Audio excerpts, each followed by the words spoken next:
Enfermedades transmitidas por alimentos, ETA y prevención de la contaminación cruzada. El objetivo de la capacitación es conocer qué se considera una enfermedad de transmisión alimentaria, ETA, cómo se transmite, cómo se evita y cuál es el papel del manipulador de alimentos en relación con la salud de los consumidores y la prevención de la contaminación cruzada. Las zetas son un conjunto de enfermedades que resultan del consumo de alimentos o de agua contaminados en cantidades suficientes como para afectar la salud del consumidor, o sea, para enfermarlo. ¿Cuáles son los causantes? Principalmente bacterias, virus, parásitos, hongos, no propiamente los hongos, sino las toxinas que producen los hongos, o también hay bacterias que producen toxinas, y los agentes químicos. ¿Qué causan? ¿Qué pueden causar y en cuánto tiempo?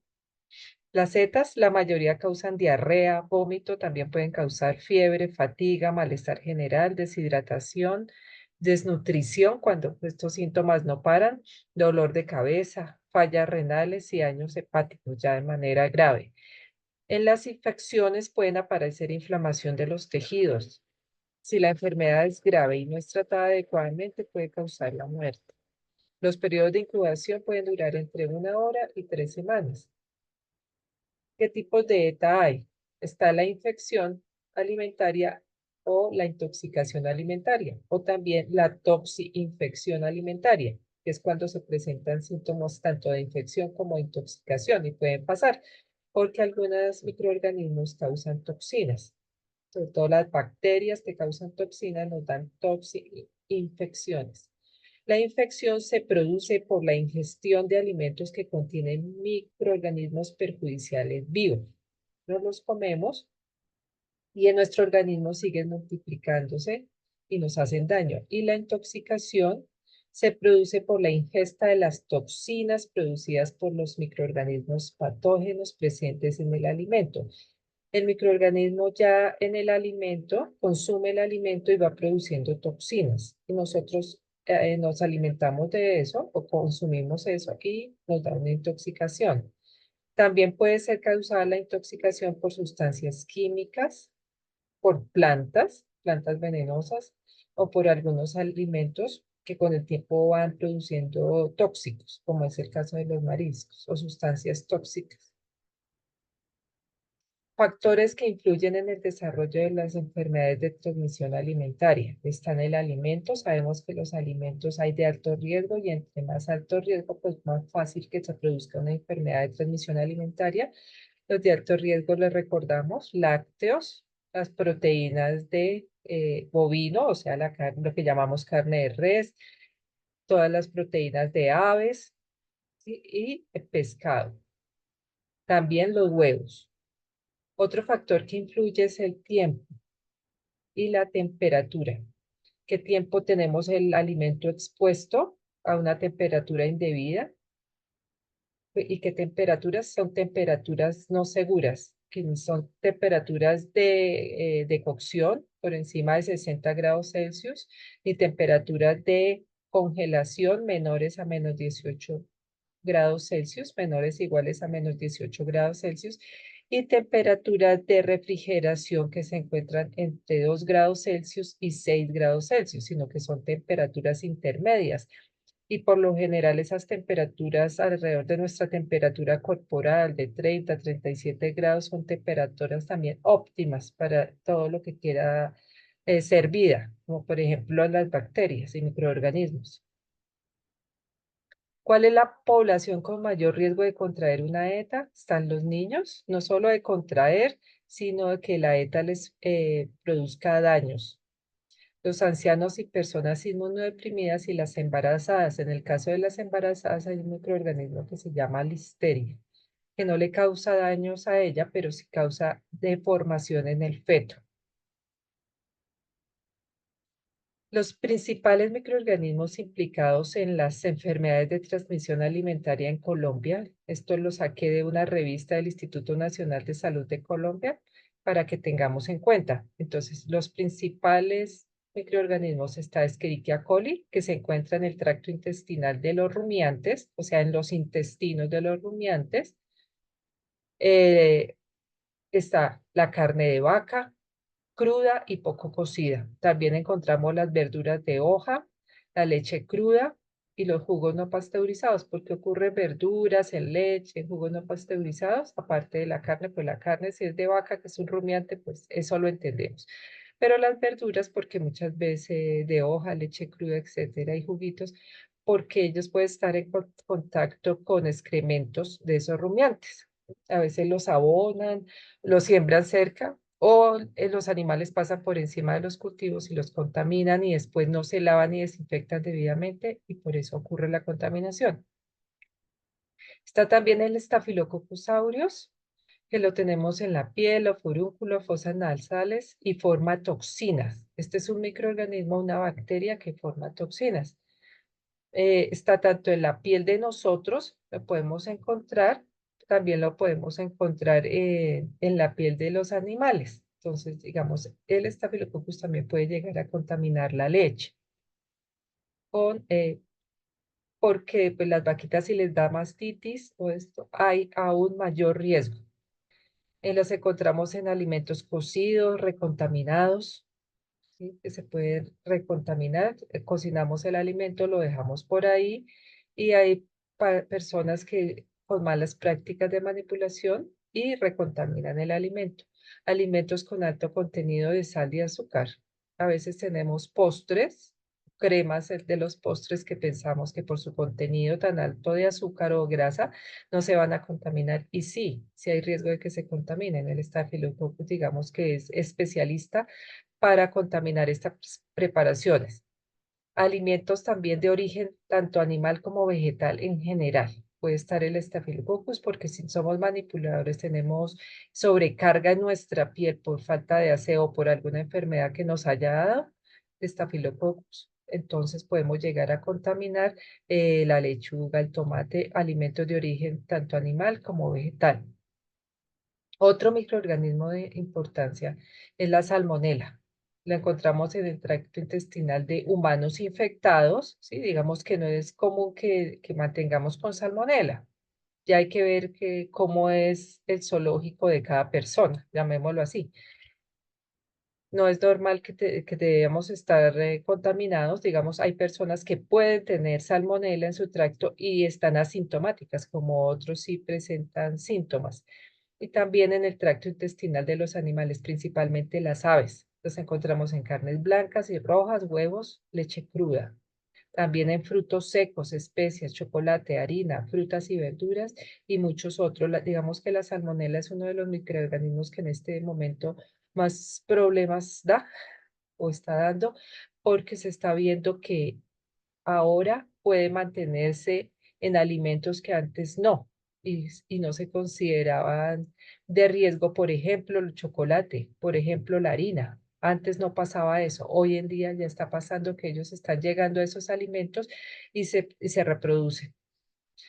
Otro microorganismo es el Bacillus cereus, que se encuentra en la tierra. Este microorganismo está en la tierra, entonces todas las verduras, frutas, demás que vengan con tierra, por eso es importante realizarle su limpieza y desinfección. ¿En donde lo encontramos? En el arroz, ¿no? Y el arroz se nos puede recontaminar. Este es causante del arroz con pollo. A veces analizan ese arroz y ha sido por Bacillus cereus. Pero ¿qué pasa? El arroz se cocina bien y todo perfecto, pero llega alguien y lo recontamina. Luego de que el arrocito ya está muy bien hecho, lavaron todo, hicieron todo muy bien, alguien le dio por probarlo, por destaparlo, por meterle una cuchara sucia, etcétera, y lo recontamina. Porque si el arroz no llegó a temperaturas seguras, y él llega a temperaturas seguras porque nosotros lo dejamos hervir, secar, y esas temperaturas de vapor por lo general son mayores a 80 grados. Durante una media hora el arrocito sale muy bien. Entonces lo que pasa es que ahí hay una recontaminación. También otros alimentos que contienen almidones pueden tener Bacillus cereus, también carnes, vegetales, productos lácteos y salsas. Un ejemplo de la ETA que se presenta en la salmonelosis Su fuente es la salmonela de la S de personas y animales infectados. El periodo de incubación es de 6 a 72 horas, con un promedio de 18 a 36 horas. Los signos y síntomas son dolores abdominales, diarrea, escalofrío, fiebre, náuseas, vómitos y malestar general. Debemos tener mucho cuidado porque según datos de la Organización Mundial de la Salud, más de 200 enfermedades son transmitidas a través de alimentos. No solo esas 3, 4, 5 que les mostré, sino más de 200 y se aumenta porque cada día los microorganismos cogen mayor resistencia. ¿Cómo se previenen las setas? Se previenen previniendo la contaminación cruzada. ¿Y cómo se previene la contaminación cruzada? Primero, vamos a definirla para saber de qué estamos hablando.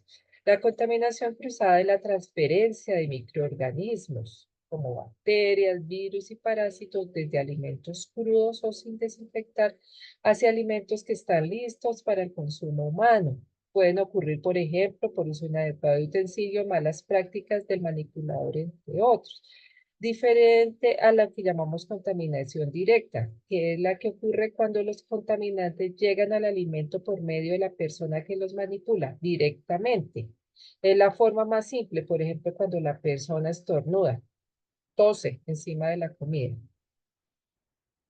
Entonces, la principal forma de evitar una dieta es evitando la contaminación cruzada. ¿Cómo?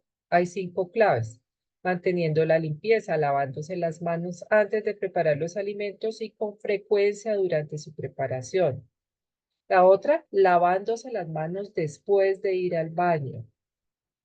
Otra, lavando y desinfectando todas las superficies de los equipos usados en la preparación de alimentos. Y protegiendo los alimentos y áreas de la cocina de insectos, plagas y otros animales que pueden ser vectores, que nos pueden traer enfermedades o pueden pasar los microorganismos de un lugar a otro lugar, un lugar que está contaminado a uno que no está contaminado o a un alimento que no está contaminado. Otra clave es separando alimentos crudos y cocinados, separando las carnes rojas, la carne de ave y el pescado crudo de los demás alimentos. En lo posible en la nevera, si tenemos que colocar carnes y otros alimentos, frutas, por ejemplo, pues preferimos colocar las carnes abajo para evitar que si se llega a descongelar o caen jugos, no vayan a caer los jugos de la carne. Es preferible que caigan al piso y secarlo rápido a que vayan a caer sobre las frutas. También otra estrategia es usando equipo y utensilios diferentes como cuchillos y tablas de cortar para manipular alimentos crudos en la medida de lo posible. Ojalá pudiéramos tener una tabla para los vegetales, otra tabla para los cárnicos, ¿sí? Eso es lo ideal. No siempre se puede, entonces tenemos que seguir protocolos aún más estrictos de limpieza y desinfección, igual con los utensilios, con los cuchillos y demás. También eh, separando y conservando los alimentos en recipientes para evitar el contacto entre los crudos y los cocinados. Evitar ese contacto. Otra estrategia es cocinando completamente los alimentos, especialmente carnes rojas, carnes de aves, los huevos, el pescado completamente cocinados. Acá en Colombia todavía no tenemos la supertecnificación de las carnes y las que están muy tecnificadas son extremadamente costosas. Entonces no nos debemos confiar, ¿m? Sino comer carnes bien cocinadas. Hirviendo los alimentos como sopas y guisos y más y cocinando para asegurarse de que han alcanzado 70 grados Celsius. Se recomienda el uso del termómetro para verificarlo. Y cuando tengamos que recalentar, recalentar completamente los alimentos cocinados, también asegurándonos que lleguen a los 70 Celsius mínimo. ¿M? Y en toda su extensión, tanto en el centro como en la parte superior, como, o sea, tomando la temperatura en diferentes partes de ese alimento recalentado. Y que dure un tiempo, por lo menos se mantenga en esa temperatura mínimo 15 minutos. Manteniendo los alimentos en temperaturas seguras es otra estrategia. No dejando alimentos cocinados a temperatura ambiente por más de 2 horas. No guardando por mucho tiempo los alimentos, aunque sea en el refrigerador, porque esa es una costumbre también. Hay alimentos o materias primas que no las gastamos rápido, por decir un queso. Se compró un queso madurado que tiene una buena fecha, más o menos 4 o 6 meses. Entonces lo destapamos, ¿sí? Y se gastó solo un pedacito. Y entonces creemos que es que la fecha de vencimiento luego destapado va a ser la misma fecha original y no. Ya la fecha de vencimiento ya lo llamamos es vida útil y la vida útil se acorta mucho porque ya lo hemos destapado y lo hemos manipulado. Entonces hay que consumir en el menor tiempo posible. Otra estrategia, refrigerando lo antes posible los alimentos cocinados y perecederos. Y los dejamos enfriar y los llevamos inmediatamente a refrigeración de 2 a 6 grados Celsius.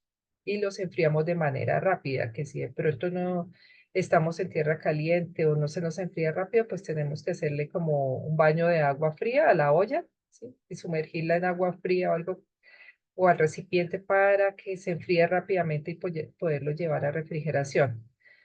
Tampoco debemos descongelar a temperatura ambiente los alimentos. Se recomienda siempre del congelador pasar al refrigerador y luego hacia temperatura ambiente, manteniendo la comida muy caliente antes de servir, temperaturas mayores a 70 grados Celsius.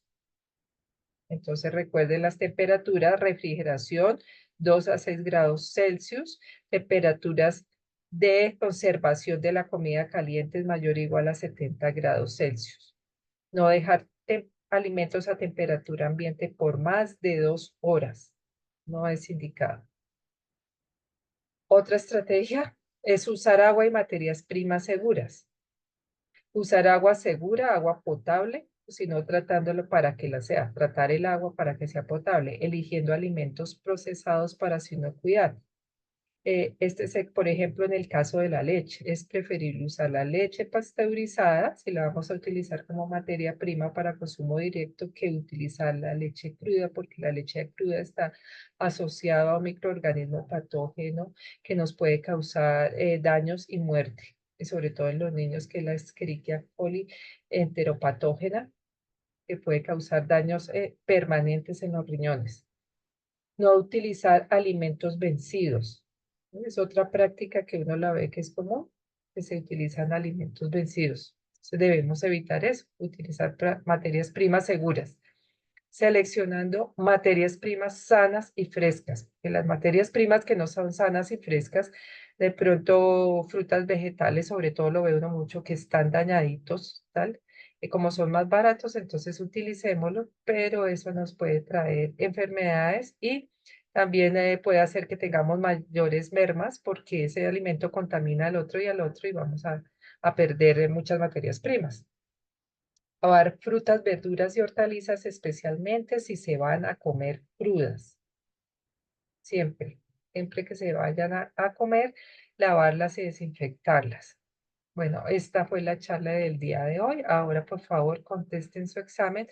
Acá deja la bibliografía por si quieren profundizar en los temas. Y muchas gracias.